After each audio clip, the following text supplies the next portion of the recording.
Okay, I want to thank Sarah again for a great presentation. I think laid the groundwork for a very thought-provoking spring for all of us in how we may engage with the women in our facilities and grow some of those programs. To continue on in that theme and to take us to the next level, introduce Kevin Sprecher. So, thanks, Chris and Neal, for hosting us. I think when you hear my presentation and you compare it to Sarah's, you'll definitely see the dichotomy between men and women. I definitely, if you know me, I don't like to talk very much. Got to keep it pretty simple and plain. So, most of the information that I'm going to show you today is stuff that I've learned in my 20-some-odd years of being in the business. I was fortunate enough to get hooked up with Jim McLean right from the start. I started with Jim back in 1992 when he was the head professional at Sleepy Hollow. I just moved from California, and one of the partners of my dad's company was the president of the club and asked Jim for a favor. So Jim obliged, and that's how I got my job with Jim. And when he was there, he ran one of the most successful teaching programs that I've seen at a private club. And this is back in 1992, 93. We were charging $80 an hour for a lesson. We had 5 teachers teaching all day. We probably did $250,000 a year in teaching back then. You can imagine the number of hours at $80 an hour. It was a pretty successful program. And a lot of it was due to the programs that he developed for the members and everything. So I'm going to go through some of that, and then some of the experiences I've had down at Doral, which is different than teaching at a private club. People come in for a weekend, you see them for 2 or 3 days, and never leave. So I'm going to kind of go through some of the different programs there. So when I was thinking about what to talk about, these are the main types of programs that I like to go through. We got the juniors, which every club needs. You got your special instructors, so I bring in certain teachers throughout the year. Whether it's putting, I'll bring Mark Sweeney in and do a name point clinic, or Dr. Farnsworth, or Dr. Rob Neal and do biomechanics. I like to bring other people in, so the members are always hear you, but I want them to see some of the other stuff that's available out there. So it adds an interest to that, and it helps support me, because when they see that I'm bringing other people in and who I know, and then I can follow up with what these people are doing. And then, like Sarah talked about, some adult clinics, some multi-sport stuff, and then my favorite one is these travel programs, especially in the wintertime, trying to get out of New York. So with the junior programs, we have a pretty good sized program at the club, about 80 to 100 kids depending upon the year. And one of the challenges that we have is kids play lots of different sports. So I'm competing with tennis, squash at the club, and swimming, but then I'm also competing with baseball, basketball, soccer, football, and all the other sports that they're playing outside of the club. So trying to develop programs that combine 2 of the sports at the club helps the parents, because now they can drop them off for 2 or 3 hours instead of just 1 hour. So this is one of the programs that we did. I'll send you these if you want them. Just a squash tennis program, squash golf program, where I did it with tennis too, where I'll take 8 kids, I'll take 4 of the kids, and squash will take 4 of the kids, do it for the hour, and then we play. So like I said, it gives the parents an opportunity to go run a few errands, go do a few things, or I should say the moms, they're usually the ones that are doing it. Drop them off, and then the kids get to see multi-sport stuff. And a lot of the sports, especially squash, they help out with golf. My kids play squash, and one of the things that I've noticed with them is with the speed that they work on in squash, it actually helps their golf. So there is some compatibility there. This is another program, dogs. It's called Developing Golf Skills. Sorry. And it's something that the tennis pro actually at Sleepy Hollow Can came up with. And it's for the we did this for the kids that live in the city. They can't come to the regular junior program, which we run now Tuesday through Friday. And so we developed this program for any age group, any ages. It's really 5 to 15 is the group that we have. They come out, they do tennis, they do the tennis programs, we do the golf programs. Just some of the things that we do at the club to help get kids there and keep kids there doing the different activities. So going into some special instructors. This is Dr. Farnsworth. I've been bringing him in for about 4 or 5 years now. Doc is fun because he's a little quirky, which I think the members, he's fun, he's got great information. Every year I bring him in, he's got something new, so I can act the same people kind of do the clinic every year to see the new information. And this is a marketing piece that he puts together that I send out to my members. And one of the challenges I think at a club is to get people to come to these clinics. That's always my worry, is I'm going to bring this guy in, I've got to pay him. Well, how am I going to get 10 to 20 people to come to this clinic? So I think the flyers help out, stuff in the locker rooms. We use an app called Clubster. I don't know if you've heard of that before, but it's basically like a Facebook thing for the club that the members join. Only the people that join get that information. I think at our club now, we're at over 200 of the members have joined it. And it's just a great way to communicate. We can send out little blurbs daily. Any part of the club can access it, so the yoga people, or the fitness, or the tennis, we all can put stuff in there. Plus the members can actually friend you on there, believe it or not. So it's just a neat way to communicate. And it helps me sell programs like this. And in selling programs, one of the things is pricing. How do you price these? And you can price yourself right out of the market, but if you charge too much, you don't want to charge too little because then it's not really worth your time. So every club's a little bit different. It's finding the balance. It took me about two years to really figure out where our price point would be, where we can get people to come in, but still make it profitable for the teachers to do it. Dr. Neal, another special instructor I like to bring in. I don't know if you know Rob, he's a biomechanist. He's now based out of Bishopsgate. I've known Rob, he came down to Doral in the late 90s. He brings his stuff up. And again, this is stuff that before I got my KBS, this is stuff that I couldn't do. I couldn't do the biomechanics stuff. He comes up with his wife, Karen, who's a fitness expert. She does the fitness side of everything. So again, it's just, I'm there with my students watching this go on, but they're doing the teaching so that the members kind of sees what they can do, but understands that I can sit there for the rest of the summer and follow up with them. So these are just a couple of the programs there. So adult programs. This is something that I do every winter. I know it's a little blurry. I'm fortunate to have a nice teaching center, and we can close the doors, hit balls inside, and I sell this as the winter time's the time to make the big changes in your swings. During the summer, we try to do the maintenance. Because you got to go play on the weekend, and you don't want to be thinking about everything. So I've had a lot of success with this program. We're at different levels. I start out with the basic program at the par level, then I do a birdie, then an eagle, and each level incorporates a little bit more. The basic premise is you're going to come in, and you're going to commit to once a week for 4 weeks, and we're going to work on different parts of your game. Or if you go to the next level, it's twice a week, and the highest level is 3 times a week. And I like programs like this because one is they prepay. So if they don't show up, they're being charged. That tends to get people there. 2 is you get that level of commitment, so they're actually going to try. I think one of the hardest things being at a private club is people are distracted. They've got other things going on. They got their jobs and doing whatever. One of the things I liked about being at Doral was people came down. They came down specifically to learn and to do golf. And this program kind of brought a little bit of that back for me with my clients, setting it up. I set up a basic program, and then, like Sarah said, is if this program doesn't fit, let's create one for you. What do you want?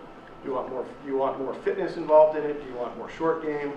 How do you want to do it? So most of the people will follow the program that you prescribe, and then some of them will say, well, I don't want to do the putting. I'd rather do more full swing and speed stuff, or I want to focus on this, or whatever. And you can change the program to it. Pricing wise, when I do the pricing, I try to talk to a few of my favorite clients and get their opinions on, like, is $400 a month, does that sound reasonable to you, or $500, what's comfortable for you. And I find asking them kind of helps with the pricing of it, because they're going to know what most of their friends are willing to pay.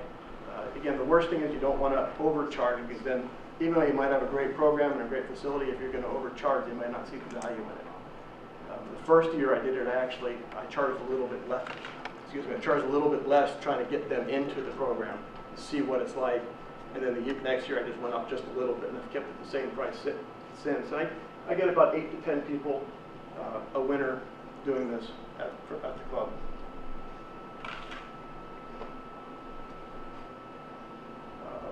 These are some things that I try to do throughout the year. I call them specialty programs. We've got a lot of technology at Sleepy Hollow, with Trackman and the Sam Putt Lab and K-Vest and a lot of different things. And people don't know what the technology is. And when they get on it, they really get a sense of how it can help their games. So I set up specific programs designed to utilize those technologies, where they can they take a lesson on it and then they can practice on it. So for us, for me, it's a revenue producing source. I can put them on K-Vest, show them what their numbers are, and then say, okay, now I can sit you on it and you can go practice it, and develop a program from there for them to help generate revenue. And like Sarah said, the more people come to the club, the more they spend at your club. So we're just trying to find ways to get people to come, obviously support the teaching programs, but also help support the club with everything that we need them to do. This is one of the programs that I've started. You'll see towards the end of it where I talk about some failed programs. This program actually didn't work out very well in the beginning for a number of reasons, which I'll get to later. But we built a fitness center 4 years ago, squash fitness center, and then we have some pretty good trainers in there. And this is kind of the buzz now, golf fitness. It used to be the equipment was there, and now with all these tour players working out, and everyone wants to hit it farther. Well, equipment can only get you to hit it so far. So I'm like, well, let's add fitness to it. So this works in tandem with our fitness professionals, where we'll come down and I'll do an evaluation on their golf swing. The fitness professional will do evaluation on their body, and then we'll go through it together and say, well, I need you to turn back more. And the professional's like, well, they're tight in this part of the body, they can't do it. And then we develop a season-long program for them with our fitness and our yoga people to help progress their game. And this is really the first year that it's taken off, where we've had some interest in doing it. But hopefully we can keep it going. Most of the people, I call, a funny story, I had one guy, he's about 6'3", pretty well built, and he's swinging his club about 99 miles an hour. So I looked at him and I'm like, you can't do that. I got kids swinging faster than you, so I won't say what I called him, but I called him something inappropriate. And he went to this was before I had a fitness center, I sent him to the guy. 6 months later, he's coming back, he's swinging 115 miles an hour. But the thing that really caught my attention was he says that he feels as strong on the 18th hole as he does on the first hole. And he would never have worked out for his health. He only did it for golf. Now he feels better. He was 55 years old and did one of those Spartan races up in north.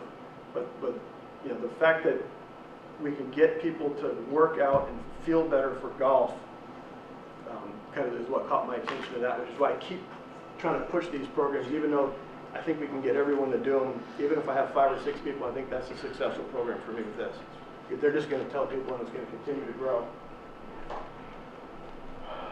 Ladies clinics, I won't go into this too much because Sarah went through it.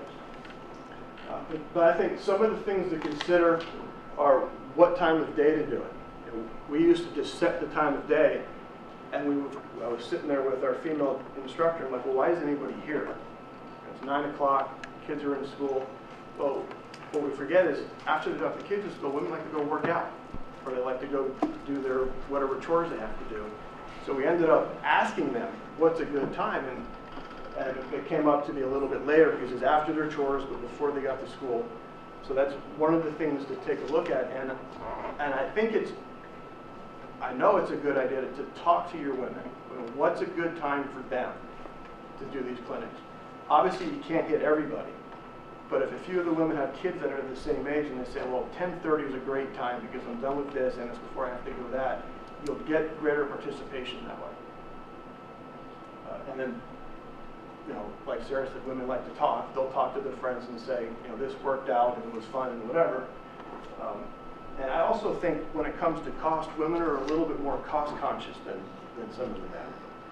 They want to know, you know, how much is it? Is it worth, you know, is it worth my time? You know, because they're seeing all the bills and spending a lot of the money. They want to know, is it going to break their budget or is it going to fall within their budget? And then how long is it? You know, is an hour too long? Is 90 minutes long enough? You know, what's the time frame? And I think that that depends on your group. What did I do here? Here's something.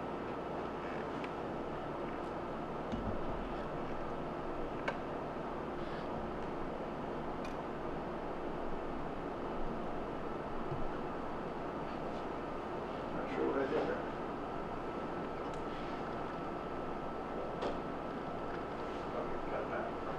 Sorry about that.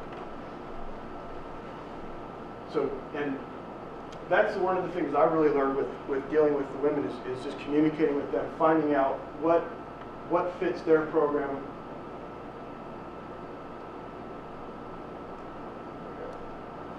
What fits their program, what fits their needs, what are they looking to get out of it? That way you're going to kind of ensuring you're going to have a successful clinic. So next, travel programs. These are some things, you know, again, I'll send these to you. In the winter time, I like to bring groups down south because it gets them more focused. You know, again, I get them out of their office, I get them out of the home. They're in my environment now, and then, you know, and we can see the ball flying. I don't know about your places, but in the wintertime we shut our range down. So it's one thing to use Trackman to tell you kind of what the ball is going to be doing, but I like to get them out there. And it gives me the opportunity to get them on the course more than I would up here. Most of the time it's 1 hour, help me fix this, I'm slicing and do whatever. We don't spend enough time on the course. When we get down to the Florida situation, it's more on the course, learning how to play the game, developing programs, that kind of stuff. Pricing wise, depends on where you go. Some places, like if I go to Doral, they want to take a percentage of what I do. I go to PJ National, they let me kind of do what I want. So you can kind of price it accordingly.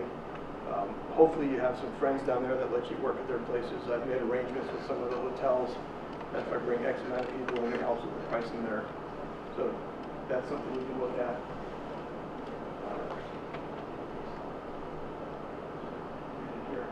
So how do you develop programs for people? So one is you have to know who your audience is. Is it adults? Is it women? Is it men? Are they low handicappers, mid handicappers, high handicappers? What kind of group are you looking at? Once you figure out your target group, you know, then you have to figure out the pricing. Because no matter how good of a teacher you are, or how good your facility is, if it's too much, they're not going to come. I've certainly priced things a little bit too high and got hurt by it. I'd rather have 10 people at a little bit lower price than 5 people at a slightly higher price. Sometimes you only want that 5 people. I'd rather charge $1,000 and have 5 people than have 10 people at $500.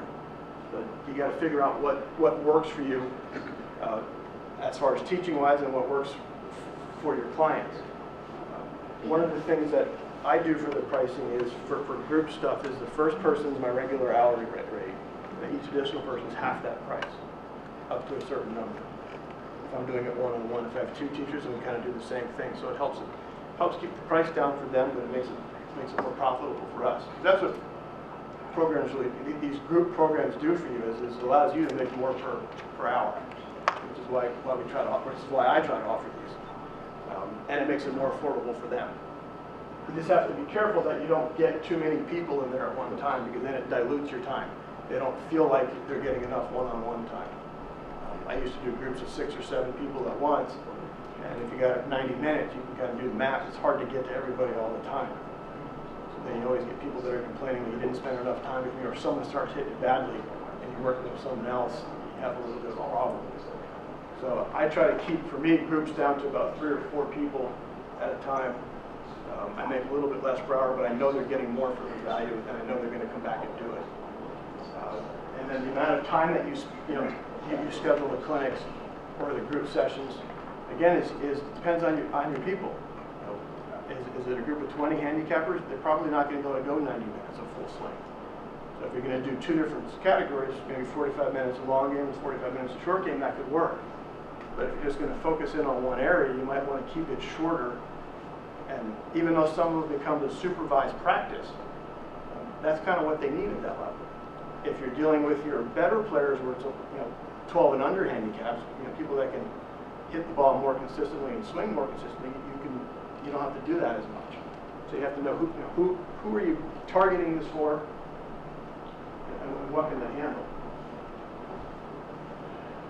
Kind of touched on this already, building some value in the programs. It's okay to charge a little bit more money if they feel like there's more value in the program. So keeping low student-to-teacher ratios. One of the things I learned from Jim is we never really went more than 3-to-1 ratio. And if we had a real one at Jim's schools, anytime we did a Jim McLean school, it was a 2-to-1 ratio. So Jim might have 10 students in the school, and he had 5 teachers. So it's a lot of attention there. So you can charge, so you charge a little bit more for it. I try not to go more than really 3-to-1. You can add technology. People think technology, oh, he's got a Trackman, he's got a pressure mat, he's got this. So that, I'm getting a lot for my money. Even if you don't use it all, just having it around so they can see it. Even just put them on for a minute. It's something that they probably don't really get a chance to get exposed to all the time, or sit and practice on it because they're practicing on this way. You work with someone else, so that adds value. And then Edufy. You guys heard of Edufy before? Edufy is something that I've been using for 4 years now, I think. And one of the things that I learned from Jim was he wants everybody to walk away with something from the lesson. Not just some knowledge, but written down, because people are going to forget what they learned. So they always walked away with what we call the points to remember card. So now that we're in the 21st century, I've kind of updated all that. And I used to just give everyone a handwritten note, kept a carbon copy of it. I got a file cabinet this big and this deep of thousands of notes of people.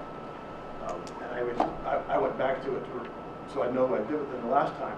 So I use this so I can send them typewritten notes. My handwriting's terrible. But I can also send them a video. So they can hear me talking, saying, I want you to turn more, do a little bit more of this, where I have them speak into it and say, what are you feeling? And then they can always go back and replay it. It's actually a free service for them. And I find that they communicate with me a little bit more now. So I get some questions where, am I doing this, am I doing that? And your point is, well, what if everyone starts asking you questions and whatever? Then you can develop a program where for $30 a month, they can ask you X amount of questions. So again, it's another revenue stream for you. But if they don't do that, it's just, again, it's another added value to your lesson. You're charging a lot of money for your sessions. You're charging a lot of money for your sessions, and you want them to have the perception that there's a value to it. It's just once they leave you, you're not done with them. You're there to support them and help generate, help them progress in their game.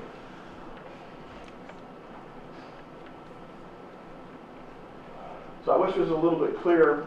When I do groups, and again, going back to Jim, I've learned that if you break things down into areas, he used to go up to West Point when he was at head professional at Sleepy and talk to the football coach. And he noticed that the quarterbacks were over here, and the defensive linemen were over there, and the offensive linemen were over here, and they're all doing their own thing. And he took that, and he showed me how to do this.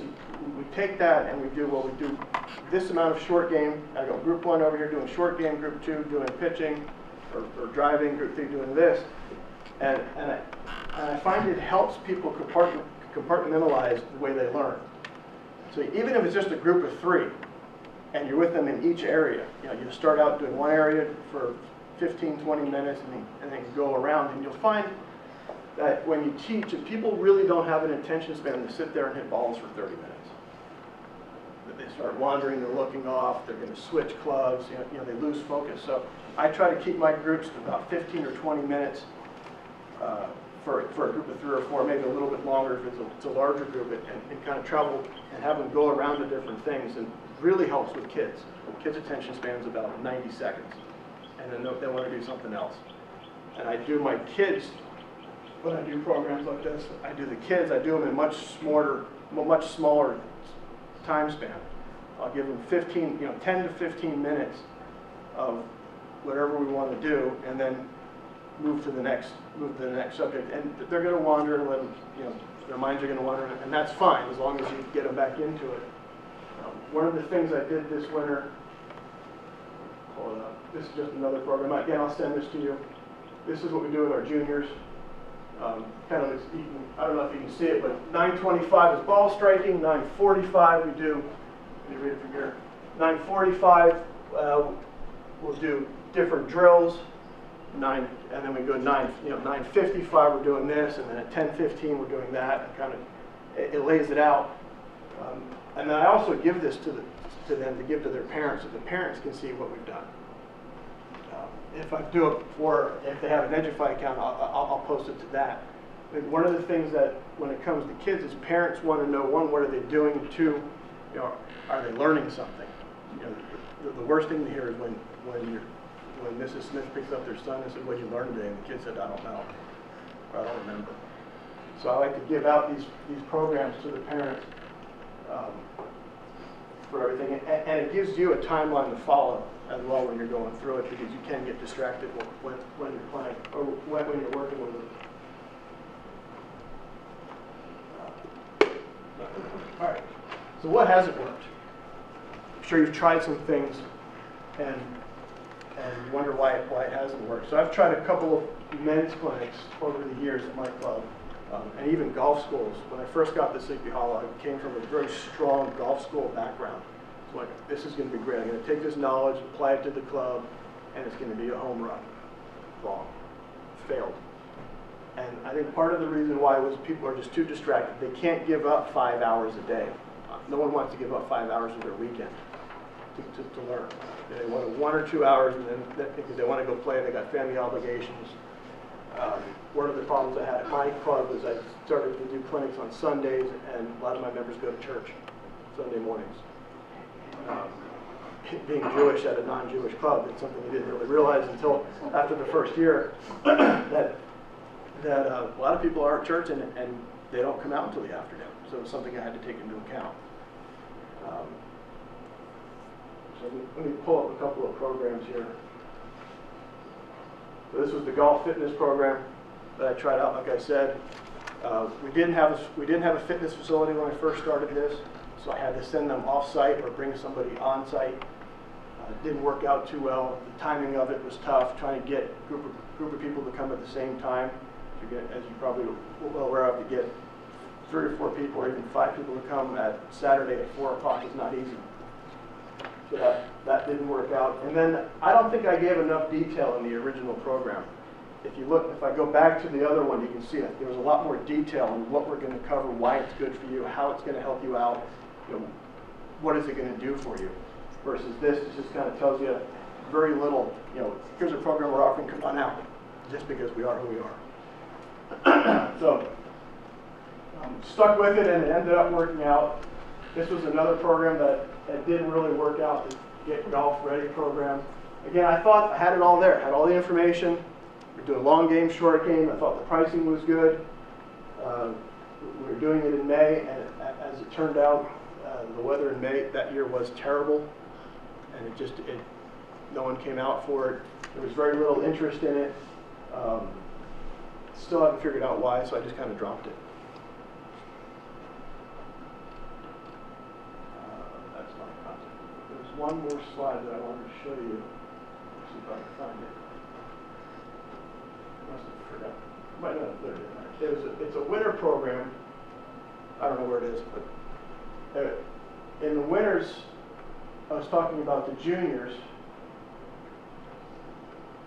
and one of the things, because we were indoors, I set up 5 practice areas. I had 6 kids, So I had 4 in my teaching band. I've got 4 hitting areas. I got a place to putt, and then I had Trackman. And it was one of these programs that I set up that I wasn't sure if it was going to work because we're all indoors and you know kids get distracted. And I was pleasantly surprised that if I set up these games, I had a super speed station, I had a hit the center of the face putting thing. I forgot to put the slide in. It had all this cool information. And then I with my Trackman, I bought the E6 software, so they got to play on the course.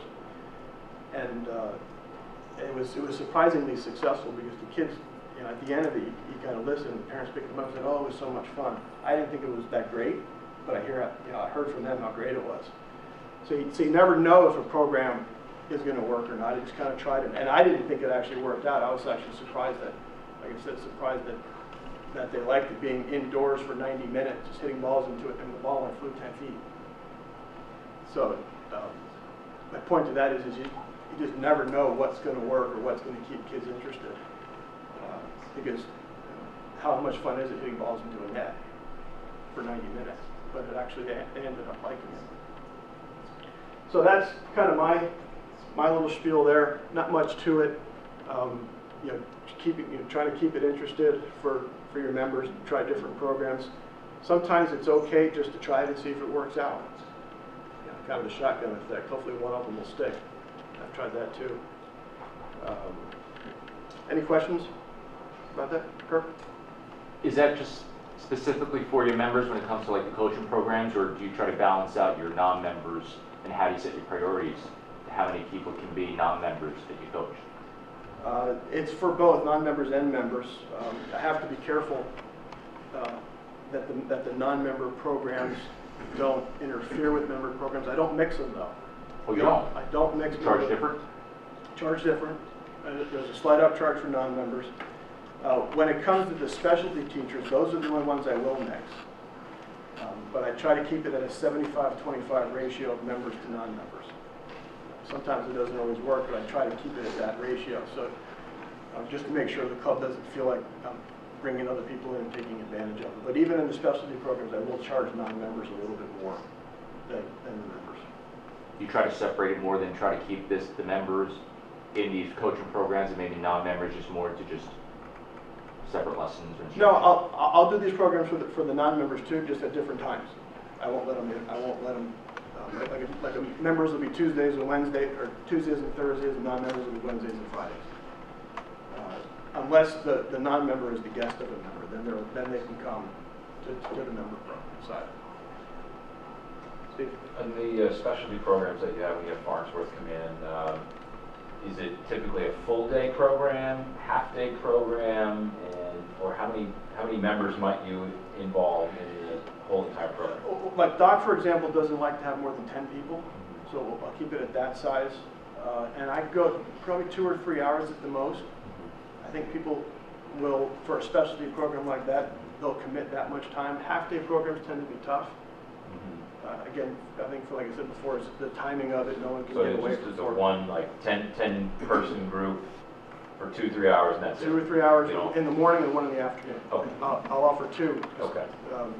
And it'll be the same program, or sometimes it'll be 2 different programs in the morning, 1 in the morning, 1 in the afternoon, and then I'll flip it the next day.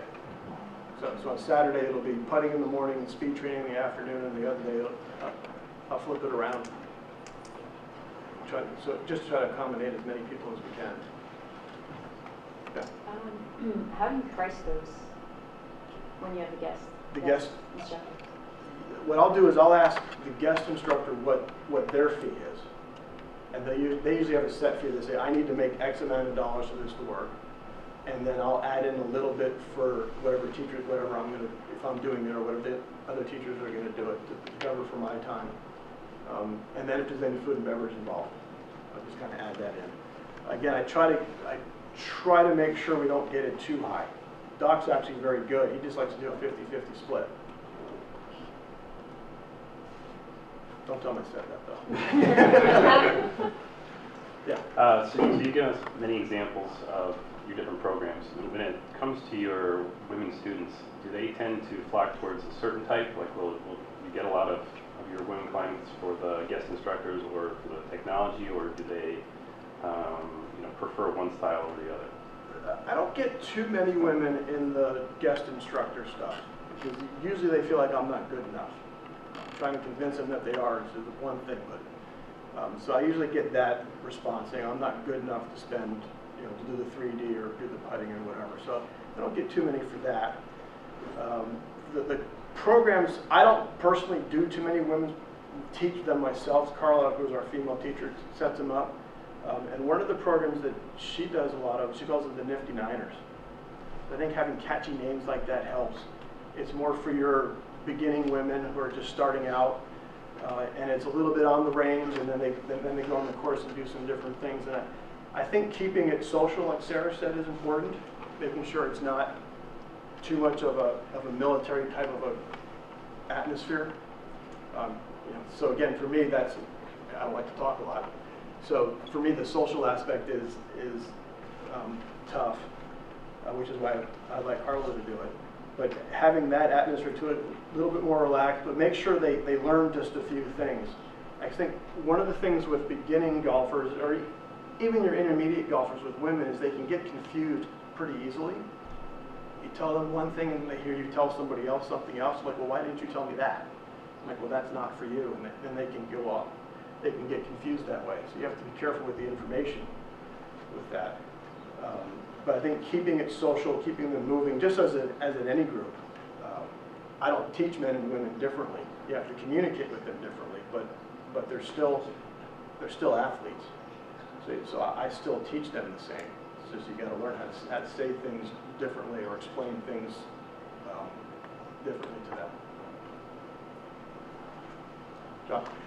Are you doing any 3D? Are you looking at any of the new technology in 3D to incorporate? Well, I've got K-Vest, and then I've looked at, I'm on the advisory panel of a company called 4D Motion. If you guys heard of that, I'm sure you've heard of MySwing. You heard of that too? So what these companies do is they have Bluetooth sensors that you can strap onto your body, and then it connects wirelessly to a tablet. And it gives you the same kind of 3D data that a K-Vest would give you. So I am exploring that. You just have to, I think the hardest thing with that kind of a technology is you have to know what you're looking at. It's cool to see an avatar up there and you can make the guy dance around and do whatever, but what does it actually mean? Fortunately, I've had the opportunity to train under Dr. Neal for a long time and study it, so I have a pretty good sense of it. But these systems are out there, and they're great training tools, but as anything goes, if you don't know what the information is, you can get somebody worse quicker, a lot quicker than you get better. So you have to be careful with it. But I think that kind of stuff's cool, and it's only going to get better as we go along here. Now, is the 4D, is that a one price buy? Yeah. Compared to MySwing? Yeah, MySwing is a monthly. Right. It's a pretty good plan, I think. Right. But for the 4D, just as a little sales pitch, the 4D for 1 year of MySwing, which is $200 a month, you can buy the 4D for the same price. It's got more sensors. You don't have to use all the sensors together. Like I can break it up. I can have 4 people with 3 sensors on. It's a 12 sensor system. You can have 4 people with 3 sensors, and so use one system for 3 different people at the same time. So the 4D is like $2,500? Yeah. Right, but 12 sensors, for 6 it's 1,400. Yeah, for 6 it's 14. You can get either system you want. Either one. And they're actually going to be able to go to 18. You can buy 2. Yeah. You're going to be able to go to 18 sensors. Right. Not that I know if you need to have 18 sensors on you, but you get a lot of information. But those things are good because most of the 3D systems just give you 6 degrees of motion. This one, according to the founder, actually has got, it goes 9 degrees. It's got 3 different detectors in there. But it'll give us a lot of the data that you don't normally get, like the forearm rotation stuff, because we can put sensors in different locations to get that data. But again, it's all great if you know what to do with it. Otherwise, it gets a little scary. How long have you been fooling with that? 4 or 5 months or 6 months. Are you liking what you're seeing so far? Yeah. They're about a year behind MySwing, but he's got a lot of money, and he's got some smart people on. He's got John Sinclair on the advisory board, and Dr. Kwan is on it. You do. Yeah, and he's got Ben Shear interested in it, so he's got some big names behind it that are helping him out with it. Ben hasn't signed on yet, but Ben's given them some ideas. Oh, I'm sure, yes. Yeah. Yeah, Charlie? Kevin, have you surveyed your women specifically for program ideas and teaching programs? Have you found that that's worked or not worked? I haven't surveyed them on a whole. I've asked a few of the women that come to the clinics or are interested. I asked them what they want to hear or what they want to do and what they want to see. So it's been an informal survey just to kind of gather some information. I think when you start asking too many questions, you start getting too many opinions, especially from the women. So you have to be careful with that. But I definitely like to ask the more active women, what do you think is going to get this group of women who aren't so active that you're friendly with into the game or playing some more? And that's definitely helped. And I've also asked them for their help. You know, can you help me bring some people in to the clinics? And they're all happy to do it. I think the hardest problem is the scheduling for most of the women because they're usually scattered. Yeah. Are you using the 3D stuff? Do you see it being used more as teaching or research? I was able to use Gears a little bit this winter, and it seems like it's really complex and used maybe more as a research tool. Well, I think it's for both. For both. It depends on how in depth you want to go with it. If you want to do a lot of research, it was great for the research part. I think the 3D stuff, because it takes time to get set up and do whatever, it's hard to incorporate into a 1-hour session, which is why I'm looking forward to these Bluetooth technologies, where it's as easy to strap on and get going. So the answer is both. Some of the benefits I find from the 3D stuff is the training aspect to it, is where I can set people up. KVS is called the K-Trainer. I can set them up, put the parameters in, and I can just have them go on their own, and it sends out a tone when they do it correctly. So people are practicing what I want them to do properly. You know, that's one of the things with technology is you have to understand it's just a diagnostic tool or a training tool. It's not. It doesn't tell them how to. You know, it's not going to replace you as a teacher. It's all how you use it. Do you do that with your Trackman, Kevin? Do you let guys use it and charge them a fee for using it? I would like to, but I use it in every lesson, so I'm too busy to do that. But I would like to be able to do that, especially with the combine stuff. You can. Does everyone know what a Trackman combine is? So that it's a great way. I won't say great. It's a good way for a player to evaluate where their game is, and it's a great way for us to generate some more revenue teaching wise, because you can say, look, you're okay from 60 to 70 yards, but from 80 to 100 yards you're really weak.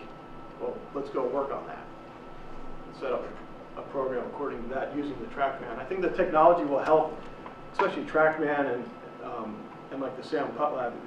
It can help you develop programs to get people to come back repetitively, which is what we want. We always want people to come back. We're always trying to sell them on the next session. So those technologies can help you. Yeah. Kevin, I just had a question on Trackman. Are there specific parameters that you look at mostly in lessons, or does it typically depend on the skill level of the player? Which of the 28 parameters you use the most when you teach? Yeah, for every lesson, I look at a set parameters. I try not to put club speed up there, but I usually want to see their club speed. Then I look at most of the club data, the path, swing direction. I actually look at the swing plane numbers. I don't use the low point stuff like that. And then for the ball, I'm looking at the start direction of the ball, and then I look at the face, stuff like that. The less experienced player, I use less. I'll show them less numbers, although I'll look at some of it on my iPad off to the side versus on the screen. The more experienced players, I'll put a little bit more data up there. Sometimes I like to put everything up there so it confuses them, because I don't want them to know what we're looking at. So I might go the other way too. But I would say the ones that I primarily look at are club speed, attack angle, swing direction, swing plane, and then launch direction. Okay. Anything else? outside of Trackman, combines and whatnot, what else are you doing for evaluation, both at the beginning and as we're progressing, to see or measure how people are improving? Well, I always use video, and I have a pressure plate. I have a stem, so I put them on there to see their balance. So we can kind of measure it from week to week to see where they are, how they're improving. But I would say that Trackman is one of the best ways to measure, just to see path and phase stuff, how it's changing from week to week, or if it's changing, club speed stuff. And then video. I've been a video guy for 25 years. So there's a lot that, even though it's still 2D, it shows me what the body's doing. I think I've developed a pretty good eye in seeing how much people turn or move without using the 3D stuff. That's just because I've been doing it for such a long time. But as I forget, was it, I forget which teacher it was that said, why guess when you can measure, right? That was James Lights. Yeah, lights, right. So if you can measure it, why not? Plus, again, the technology stuff, I have thousands and thousands of dollars of stuff in there, but it just adds value to the lesson, because we charge a lot for the lessons. Yeah. How many of your clinics include on-course instruction? Every one of them. There might not be that every day, but every clinic we're going on the course, especially with the juniors, and really with the juniors, to get them out there. But everyone, whether it's a beginning ladies clinic, we show them, where to park the cart, where to put your bag, where do you stand when you're playing, what are those brown things on the tee for, where do you stand relative to those. Some of the stuff we have to understand we can't take for granted. So, and they're going to want to go play with their friends or their spouses or whatever, and they have to know what to do. So, a lot of that, as simple as holding the flag and where to stand when you hold the flag for somebody. It can go as simple as that. We try to get there as much. I think one of the problems, like I said before, being at a private club is we don't get on the course enough. And I think we can help people way more playing the game than showing them how to swing the club. Because most people can make contact with the ball semi-decently. It's taking that and saying, okay, well, here's how you're going to take your game. And let's go show you how to play it. Play that game around the course, because they're going to have a lot more fun. You can't work on your game all the time. Right. So, like, the first time you have a new golfer clinic, that same day you go to, you focus on whatever skills you're going to work on, and then you go to the golf course and maybe just kind of do a rundown of where you stand, or is it? At my place, I'm lucky because I have a green right near me, and then actually a tee box not too far away either. So we'll do that. We'll walk over and say, this is the putting surface. This is the first cut of the fringe. This is the rough. This is where you're gonna park your cart. They usually don't carry, but this is where you're gonna park your cart. If you bring extra clubs, leave your clubs over here. Then we'll kind of hit some shots, and then we'll go over to the tee box and say, this is, if I'm teeing off here, I want you to stand over there, or stand somewhere where I can see you, and explain the whole thing. Explain what that green thing is with the black thing that goes up and down. What's that for? Right. Believe it or not, I had somebody ask, well, what is that for? So it can be as simple as that, or it can be as more complicated as, okay, if you stand on this side of the tee box, what do you see? If you stand on that side of the tee box, where are you going to aim? Are you going to aim towards the trouble, or away from the trouble, or are you going to play to your shot? Or it can be more complicated as that. Hey, Ken, you taught golf schools for a lot of years down at Doral, and you've also been at Sleepy Hollow for a lot of years teaching members there. I'm sort of interested to know, if you're down and you're giving a lesson to somebody who you're going to see for a one-day golf school, and then you're spending an hour with a member that you're going to see a million times, either in an instructional setting or on the range as you walk by. Do you approach those two lessons differently in terms of what you would tell that person, one versus the other? In a clinic setting, like you said, somebody that came down there specifically, with the one mindset to see you and learn and get better at golf versus, the member who just wants to go take a lesson?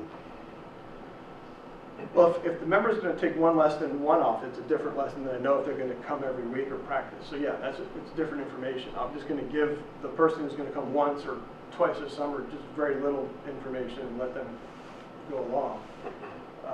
Then at the golf school, you know, I'm going to try to, it's almost like a cram. I'm going to try to get as much concentrated stuff. I might not teach them 10 different things, but if we're going to work on 2 or 3 things, I'm going to try to hit them with as much information as I can, or as much time working on that in a short period of time, and then say, okay, you've got 10% better while you're down here.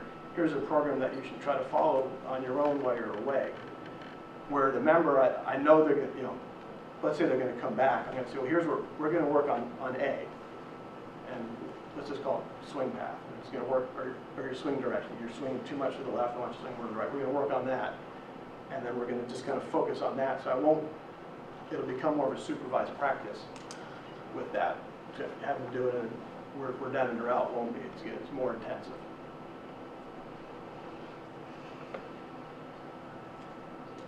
Anything else? Good. So, Oh, yeah. sorry. Good. How many times do you go down south now? Because I know you teach year round, but how many times can you get away? I go down once a month for a week. It used to be a lot more, but having the teaching center up here, it's been pretty busy. How does that interfere with like your monthly programs? It's only 3 weeks. You extend it to 5? I extend the programs out. I'll tell people I'm usually gone for a week, so instead of a 4-week, it's going to be a 5-week, and I make it up. Yeah, and everyone's been fine with that. So that's my contact info. If you want some of the slides that are in there, they're hard to read. So if you want, I've got them in PDF. Just shoot me an email. I'm happy to send it over to you. If you ever have any questions, I'm happy to help out. Some of you have reached out before, some come watch. So I'm always willing to share what I've learned. I've had people share with me over the years, and I've had some great mentors. So I'm happy to help out in any way that I can. Any questions? No? Great. Thanks for listening. So, thank you, Kevin. Great presentation. And Sarah, again, thank you for your presentation. It's phenomenal as well. Just as we wrap up, just a reminder, next week, the 23rd, is the Rules Seminar. If you're interested in signing up, you can do so still. And then April 12th at the Westchester Broadway Theater is the Spring Education Forum. Not only do we have Butch Harmon presenting that day, but you'll also hear from Matt Dobbins, who's the Player of the Year that day as well. So congratulations, Matt, on that, since you're sitting here today. A great year of play. But thanks everybody for spending the time with us today. Enjoy the great weather. Hopefully you have a great season, and we'll look forward to seeing everybody soon. Thank you very much.